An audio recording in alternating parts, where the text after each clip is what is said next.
Hi everybody, Simon here, Solimons Tales, Season 2, Episode 3. So, Solimons, back in Asia. I mentioned before he was getting a bit depressed back in the UK. He's come out of the UK, got rid of most things, turned up in Asia for a year. His plans to wander around to see if there's a possible future in Asia for him. Is there possible work and so forth. So he's landed, he's gone to Pattaya. He's now got a room, a place called View Talay, I think it is. He's got a scooter. He's rented a Novo, whatever make it is, Yamaha or Honda. He's got his room and he's paid for 2 months. He's got a 30-day visa, tourist visa, and he'll be able to extend it for 30 days. Then his plans are probably going to be head out, wander Cambodia way. Now, in this 2-month period, I'm going to generalize a bit. I'm going to tell you more about the stories and his interactions over this 2 months, rather than day by day what happens. He has a look around his new room complex. It's like a big condo complex. In the grounds there is a swimming pool that he found. Rectangular plain swimming pool with a bit of grass. There's some shops underneath at the bottom of the rooms. Usual laundry and like a equivalent to a 7-Eleven, but not posh. And there is a cafe there, and it does quite cheap food. Now he's on a budget for this year, so he's going to be a bit of a cheap Charlie. He's not there for hedonistic holiday. In fact, it's not a holiday, it's a year break from life, we'll call it. Now, prior to this trip, he'd not really learnt the road systems. He hadn't gone around on scooter and stuff in Pattaya. So over this 2 months he scouted around and got himself knowledgeable on all the road systems around. And one of the things one of his hobbies, his love, is for pool, American pool, 9-ball and 8-ball. And over this 2 months he found himself gravitating more and more to bars with pool tables. And because he was being a cheap Charlie, he would tend to go out in the evenings early, where there's the 2-for-1 specials, the happy hours and things. So rather than being out late all night and womanizing and things, he was just getting a few drinks but playing pool.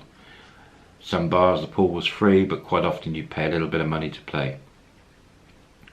Now in the back of his mind he's thinking work, Asia. He starts doing a bit of research, but the only work you can get really in Thailand is teaching. So that's out the window. He is the sort of person, he hasn't got a racist bone in his body. He doesn't have any objection to getting drunk with any nationality person in the world, and quite chatty and easy to get on with. So quite often he'd find himself one night in a German bar getting drunk with Germans or Americans the next day, or any bar, anywhere around Pattaya. He didn't mind, but as long as he had a pool table, he was happier. Over this first 2 months, he did have a girlfriend before we mentioned, and that he got rid of. She ended up having 4 or 5 other foreigner boyfriends at the same time as him. So he was sure to bump into her at some point in Pattaya. But there's a couple of young ladies in this first few months that come into his life, and we'll try and cover those. Early on in the first couple of weeks, he started noticing, as he went round, there was a bar in Soi 8, I think it was Centre Point. There's a group of bars back then that were doing contests, killer pool So it's a game of pool. It's slightly different, but each person entrance was 1,000 baht, and the winner took all, or the first place would get 80% of the winnings, and second place would get a bit of money.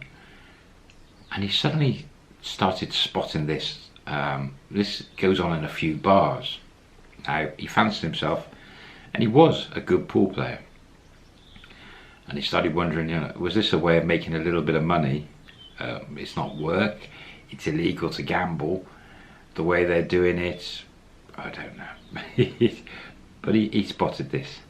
I think it would have been his beginning of his second week.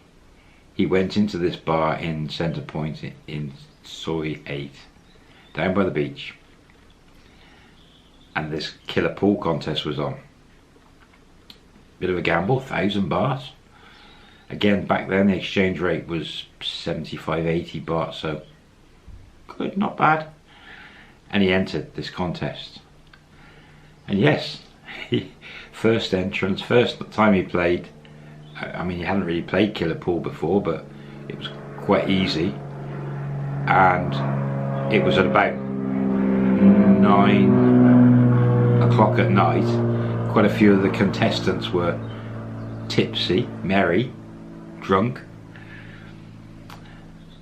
He was stone cold sober. He entered. 22 players, and he won. He got something like 18,500 baht winnings. Very good. They had this contest every week in this one bar through high season. And over those 2 months, he became a bit of a hustler. He played every week for those 2 months. It was his one evening, guaranteed every week, in he'd go. He didn't win every time. He won probably 5, because it is a bit of a luck as well with that game. He won about 5 times in those 2 months, and each time was 15 to 20,000 baht. He came second 4 or 5 times as well, and it was about 4,000 baht. But he made some good money just from that one bar, and there was other bars doing it, and he started realizing. But there was a couple of other people who were good and were doing the same thing, and he soon learned, because he kept seeing the same people at different bars, and he get chatting to them. And a couple of other bars, I believe Second Road, there was actually a bar which was a pool hall. I think it was called Sharky's Bar. They had contests, but a lot more people entering. And the money, I don't think it was as much entry fee, but it was similar winnings. And he found that one as well. Now that bar had some Thai girls who were amazing at pool, and he found it, he entered the one night, and he almost got beaten by a Thai girl who was brilliant, absolutely brilliant, but he just pipped her. And he went on to get to the final, and he came across a guy from Belgium who he'd seen on the other circuit, and he got beaten by this guy. This guy was amazing, really, really good. But he came second, and he won about 5,000 baht. But he was making, on a couple of contests each week, he was making money from playing pool, which was, that's perfect. And he was making more than he was spending in those weeks, so he's got an income just by playing pool. Now luckily for him, the Belgian guy that beat him at Sharky's went home. And Solomon actually went on to win that contest 3 or 4 times, and again picked up 15,000-20,000 baht. And he realised quite quickly that there's probably 3 or 4 bars in Pattaya that if he could win or come second, he could pay for his month's money. And that's what he did the first 2 months. He did well. and it was to come back into his future in Thailand, the pool. He also heard of contests in Bangkok, which perked his interest. Maybe he went to those as well. We'll tell you in the future on that one. But yeah, now the one girl that nearly beat him in Sharkies, very attractive girl, and he went in that bar and paid to play pool in other evenings and played against that girl many times. She beat him a lot of times and he beat her quite a few, but turns out that one girl was the girlfriend of the manager at the time, and the manager was also managing a go-go bar just around the corner. So he got quite pally with that guy,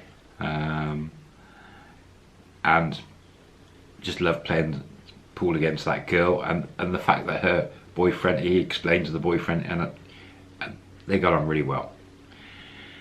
That's the first time he spotted managers' jobs in bars. Yeah, and he got that clocked in the back of his mind. Now, in between trying to save money, being a cheap Charlie, winning more money than he was spending, trying to find the cheaper restaurants and cafes, he wasn't getting into, he always used to have routines back in the UK, so he liked his sort of routines, but there was no routine in that first couple of months. But he found himself in Second Road quite a lot, drinking. There's quite a few bars along there, and at the top of Soy 7 on Second Road, on the other side, was quite a big complex with a lot of pool tables and bars, and he could drop between the bars, the different happy hours, and get drunk really cheap. That's the first time Solomon encountered a lady as a sort of, well, a girl playing pool in a bar with a foreigner. He was sat at the bar watching, and the girl was quite good, but she was quite loud, but her English was really, really, really good. And watching this guy with her, I think maybe he was a short-term boyfriend. Bit of an argument one night while he was sat at the bar drinking. He was just waiting to get on the pool table at that bar, and they were hogging it. Anyway, they had a bit of an argument, and he said to the guy that, you know, any chance for a game of pool? And the guy, yeah. He played this guy, and he beat the guy, and then the girl, loud, piped up that she wanted to play Solomon, and her boyfriend was fine, so on came this loud girl, and Solomon just thrashed her. She wasn't happy at all, really cheesed off to she lost face because Solomon whipped her at pool in front of the boyfriend. Anyway, a few days later, Solomon was back at that bar, and that girl walked in. The boyfriend had gone home, and he got chatting to that girl. I believe her name was, well, she had a nickname. Let's say that we'll give her the nickname of Frozen. And quite loud, very pretty girl, in her own way. And yeah, so Solomon met this girl that didn't like being beaten at pool, and they became friends. The boyfriend she had turned out to be a long-term boyfriend, and he was sending her money every month. She wasn't working. She was just getting drunk every day and every night, playing pool, a couple of different bars, not looking for another boyfriend in any way because she's got the boyfriend. Loyal girl, very loyal, which was unusual and nice to see and refreshing. And Solomon became friends with her because she had the boundary. She didn't want a boyfriend, and Solomon, she spoke such good English, could possibly use her translation services at some time.